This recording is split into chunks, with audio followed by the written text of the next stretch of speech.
Hello everyone and welcome back to Cyber Talks, the official podcast of Cyber Club, College of Engineering, Kalupara. My name is Alba Punakalali and with me is... I'm Gautam Krishnan, US. We are both third year cybersecurity students at this college. So everyone, welcome to our new episode.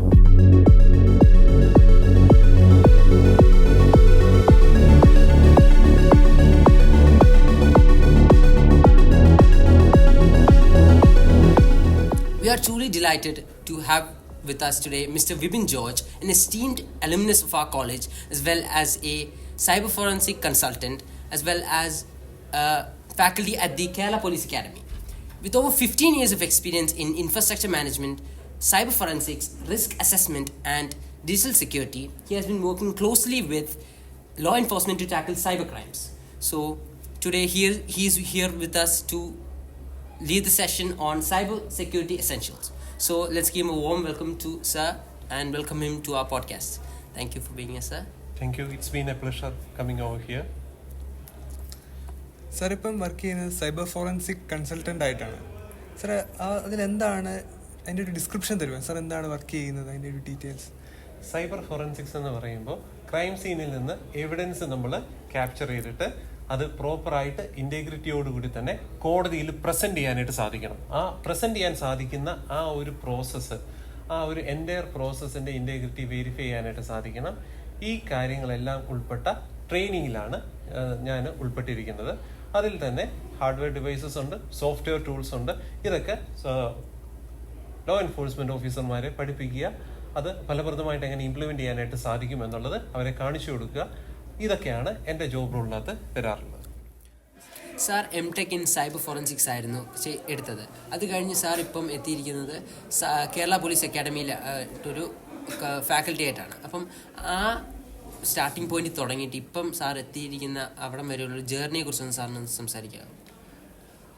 ഇത് start ചെയ്യുന്നത് ശരിക്കും എം.ടെക്കിന് പഠിച്ചുകൊണ്ടിരിക്കുന്ന സമയത്ത് തന്നെയാണ്. അപ്പോൾ പഠിച്ചുകൊണ്ടിരുന്ന സമയത്ത് തന്നെ ഹാക്കത്തോൺസിലും സൈബർ സെക്യൂരിറ്റി കോൺഫറൻസുകളിലും ഒക്കെ പങ്കെടുക്കാനുള്ള ഒരു അവസരം എനിക്ക് കോളേജിൽ നിന്ന് അപ്രൂവൽ കിട്ടി. കോളേജ് ഓഫ് എഞ്ചിനീയറിംഗ് കല്ലുപ്പാറയിൽ നിന്ന് ഫാക്കൽറ്റീസ്, പ്രത്യേകിച്ച് രാജ്കുമാർ സാർ എനിക്ക് എൻകറേജ് ചെയ്തിരുന്നു. അതുകൊണ്ട് തന്നെ അപ്പോഴത്തെ 2015, 16, 17 സമയത്തെ പോപ്പുലർ ആയിട്ടുള്ള എല്ലാ സൈബർ സെക്യൂരിറ്റി കോൺഫറൻസുകളിലും ഡെഡിക്കേറ്റഡ് ആയിട്ടുള്ള മീറ്റപ്സിലും പങ്കെടുക്കാനായിട്ട് സാധിച്ചിരുന്നു. ഈ ഒരു മീറ്റപ്പിലൂടെ പങ്കെടുക്കുന്നതിലൂടെ നമുക്ക് കൂടുതൽ ആൾക്കാരെ പരിചയപ്പെടാൻ സാധിക്കും. അപ്പോൾ അവരുടെ ഏരിയ ഓഫ് എക്സ്പെർട്ടീസ് ഏതാണെന്ന് ചോദിച്ച് മനസ്സിലാക്കി അവരെ പ്രൊഫഷണൽ നെറ്റ്വർക്കിൽ ലിങ്ക്ഡിനിലൂടെയൊക്കെ കണക്ട് ചെയ്തിട്ട് അവരെ ഏതൊക്കെ ഏരിയയിലാണ് റിസർച്ച് ചെയ്യുന്നതെന്ന് നമ്മൾ മനസ്സിലാക്കി ആ ഒരു ഏരിയയിൽ സമയം സ്പെൻഡ് ചെയ്ത് അതിൽ കോൺട്രിബ്യൂട്ട് ചെയ്യാനായിട്ട് ശ്രമിക്കും. അങ്ങനെ അവരുമായിട്ടുള്ളൊരു പരിചയത്തിൻ്റെ പുറത്ത് നമുക്ക് കൂടുതൽ കണക്ഷൻസ് ക്യുമുലേറ്റീവായിട്ട് ബിൽഡപ്പ് ചെയ്യാനായിട്ട് സാധിക്കും. ആ രീതിയിൽ ഒരു വളർന്നു വന്നത് കൊണ്ട് എനിക്ക് അതിനുശേഷം കേരള പോലീസ് അക്കാഡമിയിൽ സൈബർ ഫോറൻസിക് കൺസൾട്ടൻ്റ് ആയിട്ട് ഉള്ള ഒരു ഇൻ്റർവ്യൂ വന്നു. അതിൽ പങ്കെടുക്കാനായിട്ട് സാധിച്ചു.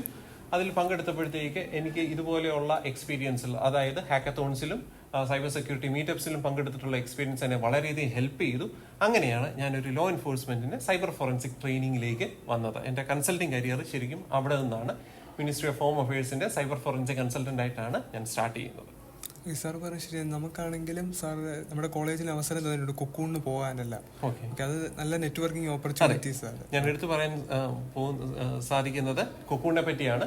കൊക്കൂൺ സൈബർ സെക്യൂരിറ്റി കോൺഫറൻസിൽ പങ്കെടുത്തു കഴിഞ്ഞാൽ നമുക്ക് ഇത് കേരളത്തിൽ പ്രത്യേകിച്ച് ഉള്ള സൈബർ സെക്യൂരിറ്റി സ്റ്റുഡൻസിന് ആപ്റ്റിറ്റ്യൂഡ് ഉള്ള ആൾക്കാർക്ക് ഏറ്റവും നല്ല ഒരു പ്ലാറ്റ്ഫോം കൂടിയാണ് ഈ കൊക്കൂൺ നമുക്ക് ഒരുക്കി തരുന്നത്. നമ്മളിപ്പോൾ ഒരു ഇന്റർനെറ്റ് യുഗത്തിലാണ് ജീവിക്കുന്നത്. പക്ഷെ പലർക്കും നമ്മൾ എല്ലാ ദിവസവും കേൾക്കുന്ന ഒരു ടേമാണ് സൈബർ സെക്യൂരിറ്റി. പക്ഷെ പലർക്കും അതിനെക്കുറിച്ച് അതിൻ്റെ അർത്ഥം എന്താണെന്ന് പോലും അറിയത്തില്ല. സാറിൻ്റെ ഇത്രയും വർഷത്തെ ഒരു എക്സ്പീരിയൻസ് വെച്ച് സാർ അതെന്താണെന്ന് ഡിഫൈൻ ചെയ്യാം? സൈബർ സെക്യൂരിറ്റി എന്നുള്ളതിനെ പറ്റി ഒരു ഫോർമൽ ഡെഫിനേഷന് മുതിരാതെ എന്താണ് സൈബർ സെക്യൂരിറ്റി എന്ന് ബേസിക് ആയിട്ട് മനസ്സിലാക്കാനായിട്ട് നമുക്ക് ഒരു കാര്യം ശ്രദ്ധിക്കാം. അതായത് സൈബർ സെക്യൂരിറ്റി എന്ന് പറയുമ്പോൾ 2 ആസ്പെക്ട്സ് ആണ് വരുന്നത്. പീപ്പിൾ ആസ്പെക്ട്സും ഉണ്ട്, അതേപോലെ തന്നെ ഡിവൈസ് ആസ്പെക്ട്സും ഉണ്ട്. അപ്പോൾ സാധാരണ പറയാറുള്ളത് people is the weakest link in this chain എന്നാണ് പറയുന്നത്. ആളുകളാണ് ഏറ്റവും ശരിക്കും പറഞ്ഞു കഴിഞ്ഞാൽ എഡ്യൂക്കേറ്റഡ് ആയിട്ട് പ്രോപ്പർ ആയിട്ടുള്ള സൈബർ സെക്യൂരിറ്റി പ്രാക്ടീസസ് ഫോളോ ചെയ്യേണ്ടത്. ഡിവൈസിന്റെ സെക്യൂരിറ്റിയുടെ കാര്യത്തിൽ നമുക്ക് അപ്ഡേറ്റ് ചെയ്യുക, അല്ലെങ്കിൽ കൂടുതൽ ലേറ്റസ്റ്റ് ആയിട്ടുള്ള ഹാർഡ്വെയർ യൂസ് ചെയ്തിട്ട് പുതിയ സോഫ്റ്റ്വെയർ യൂസ് ചെയ്യുക, ഈ കാര്യങ്ങളൊക്കെ പറയാനായിട്ട് സാധിക്കും. പക്ഷേ എപ്പോഴും people is the weakest link. Cyber security എന്ന് പറഞ്ഞാൽ നമ്മൾ പൂർണ്ണമായിട്ടുള്ള ഒരു സുരക്ഷ എന്നുള്ള അർത്ഥത്തിലേക്കല്ല നമ്മൾ ഉദ്ദേശിക്കുന്നത്. മാക്സിമം പോസിബിളി അച്ചീവബിൾ ഒബ്ജക്റ്റീവ് എന്നുള്ള രീതിയിലേക്കാണ് നമ്മൾ മുമ്പോട്ടേക്ക് പോകുന്നത്. പൊതുവായി സൈബർ ഫീൽഡിൽ വരുന്ന ഒരു സംശയമാണ് സൈബർ സെക്യൂരിറ്റിയും സൈബർ ഫോറൻസിക്സും ഒന്നാണോ? അപ്പം ഇതിനെക്കുറിച്ച് സാറിന് പറയാമോ? ഒന്നാണോ അതോ എന്താണ് ഇതിൽ രണ്ടിലുള്ള വ്യത്യാസം എന്താണെന്ന്? സൈബർ സെക്യൂരിറ്റി എന്ന് പറയുമ്പോഴേക്ക് എനിക്ക് പേഴ്സണലി ഉണ്ടായ അനുഭവം, എൻ്റെ ലാപ്ടോപ്പ് ഹാക്ക് ചെയ്യപ്പെട്ടത് അതൊരു സൈബർ സെക്യൂരിറ്റി ഇവന്റ് ആയിരുന്നു. എന്നാൽ ആ സൈബർ സെക്യൂരിറ്റി ഇവന്റിനെ പറ്റിയുള്ള തെളിവ് ശേഖരണം അഥവാ ഫോറൻസിക്സ് ആസ്പെക്ട് എന്ന് പറയുന്നത് ആ ഒരു തെളിവ് ശേഖരണത്തിന്റെ ഭാഗമായിട്ട് വരുന്നതാണ്. സൈബർ ഫോറൻസിക്സ് എന്ന് പറയുമ്പോൾ ഒരു സൈബർ ക്രൈം നടന്ന ശേഷം അതിന്റെ തെളിവ് ശേഖരണത്തിന്റെ ഭാഗമായിട്ട് നടത്തുന്ന സ്റ്റെപ്സ് അഥവാ ഇൻസിഡന്റ് റെസ്പോൺസിന്റെ ഭാഗമായിട്ടുള്ള സ്റ്റെപ്സ് മുതൽ കോടതിയിൽ തെളിവായിട്ട് ആ ഒരു എവിഡൻസ് സമർപ്പിക്കുന്നത് വരെയുള്ള മേഖലയാണ് സൈബർ ഫോറൻസിക്സ് എന്ന് പറയുന്നത്. സൈബർ സെക്യൂരിറ്റി തീർച്ചയായിട്ടും നമുക്ക് ആവശ്യമുള്ള ഒരു മേഖല തന്നെയാണ്. അത് സൈബർ സുരക്ഷ, അതായത് ഒരു സിസ്റ്റത്തെ എങ്ങനെ പ്രൊട്ടക്ട് ചെയ്യാം, അല്ലെങ്കിൽ ആ ഒരു സിസ്റ്റത്തെ ഏത് രീതിയിൽ അറ്റാക്ക് ചെയ്തിട്ട് അതിന്റെ വീക്ക്നെസ്സുകൾ കണ്ടെത്താം എന്നുള്ള കാര്യങ്ങൾ സൈബർ സെക്യൂരിറ്റി പരിഗണിക്കുമ്പോൾ, സൈബർ ഫോറൻസിക്സ് എന്ന് പറയുമ്പോൾ പൂർണ്ണമായിട്ടും തെളിവ് ശേഖരണം, അത് പ്രോപ്പറായിട്ട് കോടതിയിൽ പ്രസന്റ് ചെയ്യുക എന്നുള്ള ആ ഒരു ആസ്പെക്റ്റിലേക്ക് വരുന്ന കാര്യങ്ങളാണ്. സാർ ഇപ്പം സൈബർ ഫോറൻസിക്കിനെ കുറിച്ച് കുറെ അറിയാവുന്ന ഒരു വ്യക്തിയാണ്. അപ്പം സാറെ ഇപ്പം കേരളത്തിൽ കൂടുതലായിട്ട് കണ്ടുവരുന്ന സൈബർ ക്രൈം സത്യം ഏതാണെന്ന് ഒന്ന് പറയാമോ? ഇക്കാര്യത്തിൽ ഒരു സിംഗിൾ ഉത്തരത്തിൽ നമുക്ക് ഇത് ഒതുക്കി തീർക്കാൻ സാധിക്കില്ല. കേരളത്തിന്റെ പ്രത്യേക സവിശേഷ സാഹചര്യം പരിഗണിച്ചു കഴിഞ്ഞാൽ കേരളത്തിൽ എല്ലാത്തരം സൈബർ ക്രൈമുകളും കോമൺ ആയിട്ട് തന്നെ സംഭവിക്കുന്നുണ്ട്. എന്തിനു പറയുന്നു? ക്രിപ്റ്റോ ഉപയോഗിച്ചുകൊണ്ട് ഡിജിറ്റൽ ആർട്ട് പ്രൊട്ടക്ട് ചെയ്തിട്ടുള്ള സാഹചര്യത്തിൽ ആ ആർട്ട് മോഷണം പോയി എന്ന് പറഞ്ഞിട്ടുള്ള ക്രൈം മുതൽ ബേസിക് ആയിട്ടുള്ള സൈബർ ഫിഷിംഗ് അറ്റാക്ക് വരെ കോമൺ ആയിട്ടുണ്ട്. ഏറ്റവും കോമൺ ആയിട്ടുള്ള സൈബർ അറ്റാക്ക് ഇപ്പൊ ഈ 2025 നമ്മൾ സംസാരിച്ചു കഴിഞ്ഞാൽ കൂടുതലായിട്ടുണ്ടാകുന്നത് ഫിഷിംഗ് ആണ്. അതുകൂടാതെ സ്ക്രീൻ ഷെയറിംഗ് ആപ്പുകൾ വിക്ടിംസിനെ കൊണ്ട് ഇൻസ്റ്റാൾ ചെയ്യിച്ച് അവരുടെ മൊബൈൽ ഫോണിൽ നിന്നും ഡെസ്ക്ടോപ്പ് കമ്പ്യൂട്ടറിൽ നിന്നും ഒക്കെ ഡാറ്റ മോഷ്ടിച്ചുകൊണ്ട് പോവുക, അതുപോലെ തന്നെ OTPകൾ മോഷ്ടിച്ചിട്ട് ഫിനാൻഷ്യൽ ഫ്രോഡ് നടത്തുക മുതലായവയാണ് കോമൺ ആയിട്ട് കണ്ടുവരുന്ന സൈബർ ക്രൈമുകൾ. നമ്മളിപ്പം പത്രത്തിലൊക്കെ ഒരുപാട് വായിക്കുന്ന കാര്യമാണ് ransomware attack, integrated attack, അതേപോലെ സാർ പറഞ്ഞ ഫിഷിങ്. നമ്മളിപ്പം കോമൺ ആയിട്ട് കേൾക്കുന്ന കാര്യമാണ്. സാറേ, നമ്മളിത് എങ്ങനെ ഐഡന്റിഫൈ ചെയ്യും ഈ ഇന്ന ത്രെഡ്സ് ആണെന്നുള്ളത്? അതിനെന്തെങ്കിലും ഒരു സാറിനൊരു അഡ്വൈസ് ഉണ്ടോ? ഇങ്ങനെ നടന്നാൽ ഇങ്ങനെ വിക്ടിം ആയിരിക്കുന്നവർക്ക് എങ്ങനെ ഇതിനെ റിപ്പോർട്ട് ചെയ്യാവുന്നോ? ഇത് എന്ത് ആക്ഷൻ ഇങ്ങനെ സംഭവിച്ചു കഴിഞ്ഞാൽ എന്തെടുക്കണമെന്ന് സാറിന്? അതെ, ഈ ചോദ്യത്തിന് 2 ആസ്പെക്ട്സ് ഉണ്ട്. ഒന്നാമത്തെ ഭാഗം എങ്ങനെ ഈ ഒരു ക്രൈമിനെ നമുക്ക് ഐഡന്റിഫൈ ചെയ്യാം എന്നുള്ളതാണ്. പണ്ടൊക്കെ നമുക്ക് സൈബർ ക്രൈം ഉണ്ടായി കഴിഞ്ഞാൽ അത് ഐഡന്റിഫൈ ചെയ്യാനായിട്ട് വളരെ എളുപ്പമായിരുന്നു. നമ്മളെ ആരെങ്കിലും ഫിഷിംഗ് അറ്റാക്കിന് വിധേയരാക്കാനായിട്ട് പോകുന്നുണ്ടെങ്കിൽ നമുക്ക് ചെയ്യാൻ പറ്റുന്നത് ഫിഷിങ്ങിൽ വന്ന ഇമെയിൽ അല്ലെങ്കിൽ വന്ന മെസ്സേജിൽ സ്പെല്ലിംഗ് എറേഴ്സ് എന്തെങ്കിലും ഉണ്ടോ എന്നൊക്കെ നോക്കാനായിട്ട് സാധിക്കുമായിരുന്നു. പക്ഷേ നേരത്തെ ചോദിച്ച ചോദ്യത്തിൽ പറഞ്ഞതുപോലെ AI വന്നതോടുകൂടി ഫിഷിംഗ് അറ്റാക്ക് നടത്തുന്ന ആൾക്കാർക്കും തെറ്റുകൂടാതെ മെസ്സേജസ് കമ്പോസ് ചെയ്യാനായിട്ട് സാധിക്കുന്നുണ്ട്. വളരെ ഫലപ്രദമായ രീതിയിൽ ഫിഷിംഗ് നടത്താൻ സാധിക്കുന്നു. ഇത് കൂടാതെ നമ്മളെല്ലാവരും തന്നെ സോഷ്യൽ മീഡിയ ഉപയോഗിക്കുന്നുണ്ട്. നമ്മൾ പ്രോപ്പറായിട്ട് social media security settings use ചെയ്യാത്തത് കൊണ്ട് തന്നെ സ്പിയർ ഫിഷിംഗ് അറ്റാക്സിനാണ് കൂടുതൽ ആൾക്കാർ വിധേയരാകുന്നത്. സ്പിയർ ഫിഷിംഗ് എന്ന് പറഞ്ഞു കഴിഞ്ഞാൽ ഒരു വ്യക്തിയുടെ പ്രൊഫൈല് കൃത്യമായിട്ട് നോക്കി ആ വ്യക്തിക്ക് താല്പര്യമുള്ള മേഖലകൾ എന്തൊക്കെയാണെന്ന് മനസ്സിലാക്കി അങ്ങനെയുള്ള അറ്റാക്സ് ആണ് കൂടുതലായിട്ട് നടത്താറായിട്ടുള്ളത്. ഇനി രണ്ടാമത്തെ ഭാഗം, നമ്മുടെ ചോദ്യത്തിന്റെ രണ്ടാമത്തെ ഭാഗം, ഇങ്ങനെ ഒരു അറ്റാക്ക് ഉണ്ടായി കഴിഞ്ഞാൽ എന്ത് ചെയ്യാൻ സാധിക്കും എന്നുള്ളതാണ്. എത്രയും വേഗം സൈബർ ക്രൈം പോർട്ടൽ വഴി ഈ ക്രൈം റിപ്പോർട്ട് ചെയ്യുക എന്നുള്ളതാണ് ആദ്യം ചെയ്യേണ്ടത്. നമ്മളപ്പോൾ സൈബർ ക്രൈം പോർട്ടൽ cybercrime.gov.in എന്നുള്ള പോർട്ടൽ വഴി ഈ ക്രൈം റിപ്പോർട്ട് ചെയ്യുക. എന്നാൽ ഫിനാൻഷ്യൽ ഫ്രോഡ് ആണ് സംഭവിച്ചതെങ്കിൽ സൈബർ ക്രൈം പോർട്ടൽ വഴി റിപ്പോർട്ട് ചെയ്യാൻ നിൽക്കുന്ന ആ കാലതാമസം ഉണ്ടാകാതെ 1930 എന്ന് പറയുന്ന കോൾ സെന്റർ നമ്പറിലൂടെ ക്രൈം ആദ്യം റിപ്പോർട്ട് ചെയ്യുക. ആ ക്രൈം റിപ്പോർട്ട് ചെയ്ത ശേഷം അവരാവശ്യപ്പെടുന്ന മുറയ്ക്ക് നമ്മൾ എവിഡൻസ് അപ്ലോഡ് ചെയ്ത് കൊടുക്കുക. ക്രൈം എവിടെയാണ് റിപ്പോർട്ട് ചെയ്യേണ്ടതെന്ന് ചിന്തിച്ച് അല്ലെങ്കിൽ ആലോചിച്ച് ആരോടെങ്കിലും ചോദിച്ച് സമയം കളയാതിരിക്കുക. ഗോൾഡൻ വിൻഡോയ്ക്കുള്ളിലാണ് അവർ ഫിനാൻഷ്യൽ ക്രൈം റിപ്പോർട്ട് ചെയ്യുന്നതെങ്കിൽ വിത്തിൻ 1 hour ആണെന്നുണ്ടെങ്കിൽ ബഹുഭൂരിപക്ഷം കേസിലും നമുക്ക് ഈ പണം തിരിച്ചു പിടിക്കാനായിട്ട് സാധിക്കുന്നതാണ്. പക്ഷെ അങ്ങനെ സംഭവിക്കണമെന്നുണ്ടെങ്കിൽ നിങ്ങൾ ഓരോരുത്തരും സൈബർ ക്രൈം ഉണ്ടായി കഴിഞ്ഞാൽ എത്രയും പെട്ടെന്ന് റിപ്പോർട്ട് ചെയ്യണം, അതിനായിട്ട് പ്രേരിപ്പിക്കണം. സാറേ, നമ്മള് ഇപ്പൊ ഒരു AI-യുടെ യുഗമാണ് അല്ലെ? എല്ലായിടും എവിടെ കേട്ടാലും നമ്മൾ എയർടെൽ AI കൊണ്ടുവരുന്നുണ്ട്. അതുകൊണ്ട് നമുക്ക് ഒരുപാട് അഡ്വാൻറ്റേജസ് ഉണ്ട്. സാറിന്റെ ഒരു അഭിപ്രായത്തിൽ ഇതിന്റെ ഒരു അഡ്വാൻറ്റേജും ഡിസഡ്വാൻറ്റേജും എന്താ നമ്മുടെ ഒരു സൈബർ ഫീൽഡിൽ? AI എന്ന് പറയുന്നത് ഒരു ഡ്യുവൽ എഡ്ജ്ഡ് സ്വേർഡ് എന്നുള്ള രീതിയിൽ നമുക്ക് കൺസിഡർ ചെയ്യാം. AI ഉപയോഗിച്ച് നമുക്ക് നല്ല കാര്യങ്ങളും ചെയ്യാം, അതേപോലെ തന്നെ ഒരു നല്ല ഫിഷിംഗ് ഇമെയിൽ കമ്പോസ് ചെയ്യുകയും ചെയ്യാം. അപ്പോൾ ഈ രണ്ട് രീതിയിലും AI നമുക്ക് ഉപയോഗിക്കാം. സൈബർ സെക്യൂരിറ്റി അവയർനെസ്സിന് വേണ്ടി നമുക്ക് AI ഉപയോഗിക്കാം. ഫിഷിംഗ് ഇമെയിലിനെ പറ്റി അവയർനെസ് കൊടുത്ത ശേഷം ഫിഷിംഗ് ഇമെയിൽസ് അയച്ചിട്ട് അതിൽ ആരെങ്കിലും ഒക്കെ ക്ലിക്ക് ചെയ്യുന്നുണ്ടോ എന്നുള്ളത് വെരിഫൈ ചെയ്യാനായിട്ടും നമുക്ക് AI ഉപയോഗിക്കാം. അതേപോലെ തന്നെ നെഗറ്റീവ് പർപ്പസിന് വേണ്ടി AI ഉപയോഗിക്കാം. നമ്മുടെ കമ്പ്യൂട്ടർ സയൻസിൽ ഏതൊരു കാര്യം പറയുന്നത് പോലെ തന്നെ അതിന് പോസിറ്റീവ് സൈഡും ഉണ്ട്, നെഗറ്റീവ് സൈഡും ഉണ്ട്. സാർ, നമ്മൾ പൊതുവായി ഇപ്പൊ കേൾക്കുന്ന കാര്യം ഡാർക്ക് വെബിലൂടെ എന്തെങ്കിലും ഒരു ക്രൈം നടന്നു കഴിഞ്ഞാൽ അതൊരിക്കലും ട്രേസ് ചെയ്യാൻ പറ്റത്തില്ല, ഒരിക്കലും അത് നമുക്ക് ആളെ പിടിക്കാൻ പറ്റത്തില്ല, അത് നമ്മൾ എപ്പോഴും കേട്ടിട്ടുണ്ട്. അത് സത്യമാണോ?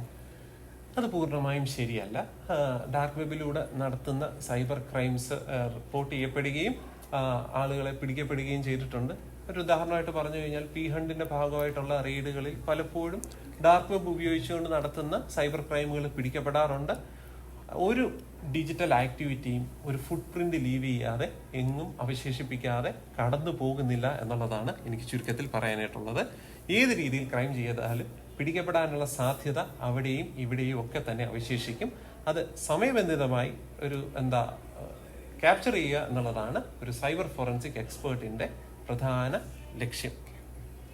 സാറേ, നമ്മുടെ ഈ ഫോണുകളുടെ അകത്തും അല്ലെങ്കിൽ നമ്മുടെ ഉള്ള ഇലക്ട്രോണിക് ഡിവൈസ് നമുക്ക് ആരെങ്കിലും ഒരു ഇമേജ് അല്ലെങ്കിൽ എന്തെങ്കിലും ഒരു മീഡിയ ആർക്കെങ്കിലും കാണണ്ട, നമ്മൾ കാണിക്കണമെന്ന് വെച്ചാൽ നമ്മൾ ഡിലീറ്റ് ചെയ്ത് കളയും. പക്ഷേ ഒരു സൈബർ ഫീൽഡിൽ വർക്ക് ചെയ്യുന്ന ഒരു പ്രൊഫഷണലിന് അത് പെട്ടെന്ന് തന്നെ അത് തിരിച്ചെടുക്കാമെന്ന് കേട്ടിട്ടുണ്ട്.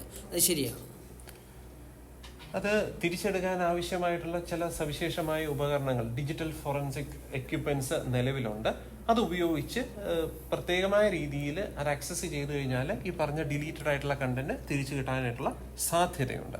അപ്പോൾ എല്ലാ കേസിലും ചിലപ്പോൾ നമുക്ക് സാധിച്ചൊന്നും വരില്ല, പക്ഷെ മിക്ക കേസുകളിലും അത് സാധ്യമാകാറുണ്ട്.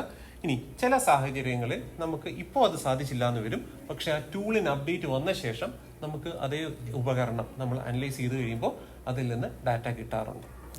സാറേ, നമ്മൾ ജനറലി നമ്മൾ പറയുന്നതാണ് ഒരു ഫോറൻസിക് എക്സ്പേർട്ട് ഒരു ഡിജിറ്റൽ ക്രൈം നടന്ന സ്ഥലത്ത് വെച്ച് ഒരു ഡിവൈസിനെ നമ്മൾ എടുത്തു കഴിഞ്ഞ നമ്മൾ സീസ് ചെയ്യുന്ന സമയത്ത് നമ്മൾ അതെപ്പോഴും ഓൺ ആയിട്ട് ഡിവൈസ് ഇരിക്കുന്നെങ്കിൽ അത് നമ്മൾ അതുപോലെ തന്നെ കൊണ്ടുപോകാറാണ് പതിവ്. അതിലെന്തെങ്കിലും വാസ്തവികതയുണ്ടോ? ഈ നമ്മുടെ റാമിൽ നിന്ന് ഡേറ്റ ഡംപ് ചെയ്യാം, അത് ഞാൻ കേട്ടിട്ടുണ്ട്. അത് എത്രമാത്രം സാധ്യതയുണ്ട് അതിൽ? നല്ലൊരു ചോദ്യമാണ്. അതായത് ക്രൈം സീനിൽ നമ്മൾ ചെല്ലുമ്പോൾ ഒരു ഉപകരണം ഓൺ ആണെങ്കിൽ എന്ത് ചെയ്യണം, ഓഫ് ആണെങ്കിൽ എന്ത് ചെയ്യണം എന്നുള്ളതിന് കൃത്യമായിട്ടുള്ള പ്രോട്ടോകോൾസ് നന്നായിട്ട് തന്നെ ഡിഫൈൻ ചെയ്യപ്പെട്ടിട്ടുണ്ട്. ആ പ്രോട്ടോകോൾസ് അനുസരിച്ച് ഒരു കമ്പ്യൂട്ടർ ഓൺ അവസ്ഥയിലാണ് സീസ് ചെയ്യുന്നതെങ്കിൽ ലൈവ് ഫോറൻസിക്സ് മെത്തഡോളജിയിലാണ് നമ്മളത് ചെയ്യാറുള്ളത്. അത് RFC 3227 ആണെന്ന് തോന്നുന്നു. RFC 3227 പ്രോട്ടോകോൾ അനുസരിച്ച് അതിൽ പറഞ്ഞിരിക്കുന്ന രീതി അനുസരിച്ചാണ് നമ്മൾ ഒരു ക്രൈം സീനിൽ നിന്ന് ഉപകരണം സീസ് ചെയ്യുക. അത് മൊബൈൽ ഫോൺ ആയിക്കോട്ടെ, അല്ലെങ്കിൽ ലാപ്ടോപ്പ് ആയിക്കോട്ടെ, ഡെസ്ക്ടോപ്പ് ആയിക്കോട്ടെ. സാറേ, സൈബർ സെക്യൂരിറ്റി എന്ന് നമ്മൾ ആദ്യം കേൾക്കുന്നത് എല്ലാവരുടെയും മനസ്സിൽ ആദ്യം വരുന്നത് ഹാക്കിംഗ് എന്ന് പറയുന്നത്. പക്ഷേ ഹാക്കിംഗ് മാത്രമല്ല, സാർ ഇപ്പം പറഞ്ഞ പോലെ വലിയൊരു വാസ്റ്റ് ഫീൽഡാണ് സൈബർ സെക്യൂരിറ്റി എന്ന് വെച്ചാൽ. അപ്പം ഇങ്ങനെ സൈബർ സെക്യൂരിറ്റിയിൽ ഇൻട്രസ്റ്റഡ് ആയിരിക്കുന്ന ഒരാൾക്ക് എന്തൊക്കെ ജോബ് ഓപ്പർച്യൂണിറ്റീസ് ആയിരിക്കും അവൈലബിൾ ആയിട്ടുള്ളത്? അത് മാത്രമല്ല, ഇങ്ങനെ ഓരോരോ ജോബ്സിനായിട്ട് എന്തൊക്കെ ടൈപ്പ് ഓഫ് സ്കിൽസ് അവർക്ക് ഡെവലപ്പ് ചെയ്യേണ്ട ആവശ്യം വരും അത് കിട്ടാനായിട്ടൊക്കെ? അപ്പോൾ ഈ ചോദ്യത്തിൻ്റെ അകത്തുള്ള ടേം ഹാക്കിംഗ് എന്നുള്ള ആ ടേമാണ്. ഹാക്കിംഗ് എന്നുള്ള ടേം തന്നെ ശരിക്കും പറഞ്ഞു കഴിഞ്ഞാൽ അത് ആൾക്കാർ അതിനെ ശരിയായി മനസ്സിലാക്കിയിട്ടുണ്ടോ എന്ന് സംശയമുണ്ട്. ഹാക്കിംഗ് എന്നുള്ള ആ ടേം, നമുക്കൊരു സിസ്റ്റം ഓൾറെഡി നിലവിലുണ്ട്, ആ സിസ്റ്റത്തെ ഇംപ്രൂവൈസ് ചെയ്യാനായിട്ട് വേണമെങ്കിൽ ഹാക്കിംഗ് എന്നുള്ള ആ ഒരു ടേം യൂസ് ചെയ്യാം. കൺവെൻഷനലി അതായിരുന്നു പണ്ടത്തെ ഹാക്കിംഗ് എന്ന് പറയുന്നത്. ഒരു ലിനക്സ് സിസ്റ്റം, ആ ലിനക്സ് സിസ്റ്റത്തിൽ ചില ഹാക്സ് ഇംപ്ലിമെന്റ് ചെയ്ത് അതിനെ കുറച്ചുകൂടി എഫിഷ്യന്റ് ആക്കി എടുക്കുക എന്നുള്ളതാണ്. എന്നാൽ പുതിയ കാലത്തേക്ക് വരുമ്പോൾ ഹാക്കിംഗ് എന്ന് പറയുമ്പോൾ എക്സ്പ്ലോയിറ്റേഷൻ എന്നുള്ള ഒരു ഫേസിലേക്കാണ് നമ്മൾ കൂടുതലായിട്ട് ഉദ്ദേശിക്കുന്നത്. അപ്പം ഹാക്കിംഗ് തന്നെ എത്തിക്കൽ ഹാക്കിംഗ് ഉണ്ട്. ഒരു സിസ്റ്റം നമ്മൾ എസ്റ്റാബ്ലിഷ് ചെയ്ത് കഴിഞ്ഞാൽ അത് പ്രൊട്ടക്റ്റഡ് ആണോ അല്ലയോ എന്ന് വെരിഫൈ ചെയ്യാനായിട്ട് എന്ത് ചെയ്യാണ്, നമ്മൾ അതിനെ എത്തിക്കൽ ഹാക്കേഴ്സിനെ ഹയർ ചെയ്തിട്ട് ഹാക്ക് ചെയ്യാൻ സാധിക്കുമോ ഇല്ലയോ എന്ന് പരിശോധിക്കുകയാണ് ചെയ്യുന്നത്. അപ്പോൾ അങ്ങനെ ചെയ്യുന്ന ആൾക്കാരെ നമ്മൾ സാധാരണ എന്ത് കൂടി വിളിക്കാറുണ്ട്? വൈറ്റ് ഹാറ്റ് ഹാക്കേഴ്സ് എന്ന് വിളിക്കാറുണ്ട്. എന്നാൽ അല്ലാതെ ഇല്ലീഗലി ഹാക്കിംഗ് ചെയ്യുന്ന ആൾക്കാരെ നമ്മൾ എന്ത് വിളിക്കാറുണ്ട്? ബ്ലാക്ക് ഹാറ്റ് ഹാക്കേഴ്സ് എന്ന് വിളിക്കാറുണ്ട്. ഇനി ഇതിന്റെ ഇടയിലുള്ള ട്രാൻസിഷനിങ് പീരീഡിലുള്ള നിൽക്കുന്ന ആൾക്കാരെ നമ്മൾ ഗ്രേ ഹാറ്റ് എന്നും വിളിക്കാറുണ്ട്. ഇനി ഈ ഹാക്കിംഗ് എന്ത് ആക്ടിവിറ്റി ആയിക്കോട്ടെ എത്തിക്കലി വേണം ചെയ്ത് നോക്കാനായിട്ട്. മേ ബി പഠനാവശ്യത്തിന് വേണ്ടിയായിരിക്കാം, നിങ്ങൾ ഓരോരുത്തരും വിദ്യാർത്ഥികളായിരിക്കാം, അല്ലെങ്കിൽ പ്രൊഫഷണൽസ് ആയിരിക്കാം, ആരും ആയിക്കോട്ടെ ഹാക്കിംഗ് ചെയ്യുന്നുണ്ടെങ്കിൽ with written permission from the infrastructure provider, അല്ലെങ്കിൽ ആരാണോ അതിന്റെ കസ്റ്റോഡിയൻ അവരുടെ റിട്ടേൺ ആയിട്ടുള്ള അനുവാദത്തോടുകൂടി മാത്രമേ എത്തിക്കൽ ഹാക്കിംഗ് ചെയ്യാനായിട്ട് പാടുള്ളൂ. ഇനി ആ ക്വസ്റ്റിന്റെ രണ്ടാമത്തെ ഭാഗത്തിലേക്ക് വരാം. ഒരു ഹാക്കിംഗ് എന്ന് പറയുന്നത് ശരിക്കും നല്ലതാണോ ചീത്തയാണോ എന്ന് ചോദിച്ചു കഴിഞ്ഞാൽ എത്തിക്കൽ ഹാക്കിങ്ങിന്റെ സൈഡ് നോക്കിക്കഴിഞ്ഞാൽ അത് നല്ലതാണ്. ഇനി ആ ഹാക്കിംഗ് ഭാഗം മുൻപോട്ടേക്ക് പോകുമ്പോൾ എത്തിക്കൽ ഹാക്കിങ്ങിന്റെ ഭാഗമായിട്ട് വിവരങ്ങളെല്ലാം എടുത്തു വരുമ്പോൾ ആ ഡാറ്റ കിട്ടുന്ന ഡാറ്റ ചിലപ്പോൾ വളരെ സെൻസിറ്റീവ് ആയിട്ടുള്ള ഡാറ്റ ചിലപ്പോൾ എക്സ്പോസ്ഡ് ആകാനുള്ള സാധ്യതയുണ്ട്.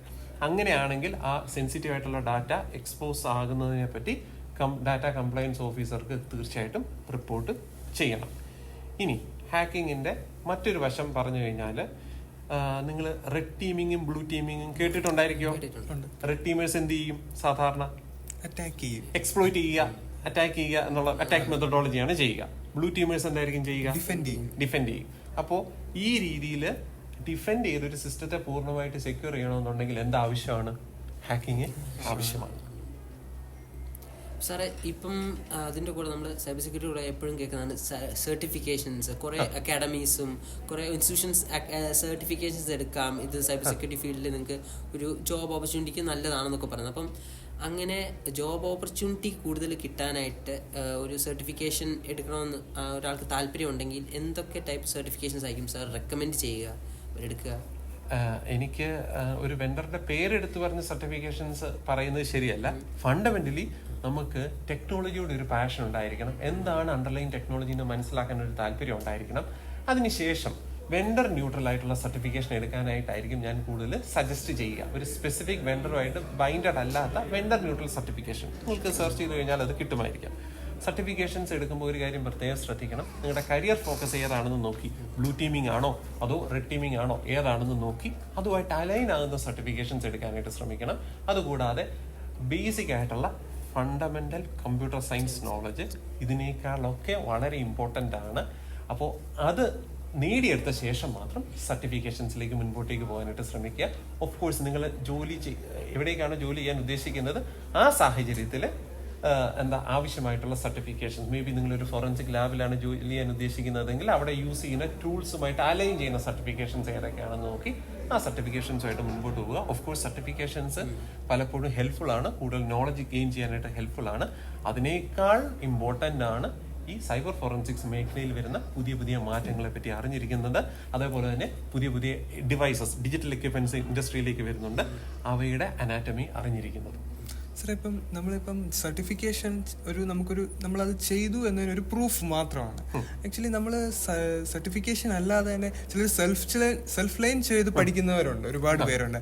അവർക്ക് എന്തൊക്കെ സ്കിൽസ് ആണ് ഒരു സൈബർ ഫോറൻസിക്കിന് ആവശ്യമായിട്ട് വരുന്നത്, ജനറലി സ്വന്തമായി ഡെവലപ്പ് ചെയ്ത് ചെയ്യുന്നത്?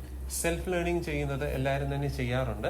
പക്ഷേ ഒരു സെൽഫ് ലേണിംഗ് ചെയ്തു എന്നുള്ളതിന്റെ പ്രൂഫ് നമുക്ക് മറ്റുള്ളവരെ കാണിക്കാനായിട്ട് ചിലപ്പോൾ ബുദ്ധിമുട്ടുണ്ട്. അപ്പോൾ ആ സാഹചര്യത്തിൽ നമുക്ക് ചെയ്യാൻ പറ്റുന്നത് ഗിറ്റ്ഹബ് എന്ന് പറഞ്ഞത്, ഗിറ്റ് നിങ്ങൾ എല്ലാവരും കേട്ടിട്ടുണ്ടായിരിക്കുമല്ലോ, ഗിറ്റ് വേർഷൻ കൺട്രോൾ സിസ്റ്റം എല്ലാവരും കേട്ടിട്ടുണ്ടായിരിക്കുമല്ലോ. അപ്പോൾ ഗിറ്റ്ഹബിൽ നമുക്ക് എന്ത് ചെയ്യാനായിട്ട് സാധിക്കും? നമ്മൾ ലേൺ ചെയ്ത് വെച്ചിരിക്കുന്ന കാര്യങ്ങൾ പ്രാക്ടീസ് ചെയ്തിട്ട് അതൊക്കെ ഓരോരോ പ്രോജക്ട്സ് ആയിട്ട് ഗിറ്റ്ഹബിൽ ഹോസ്റ്റ് ചെയ്യുക.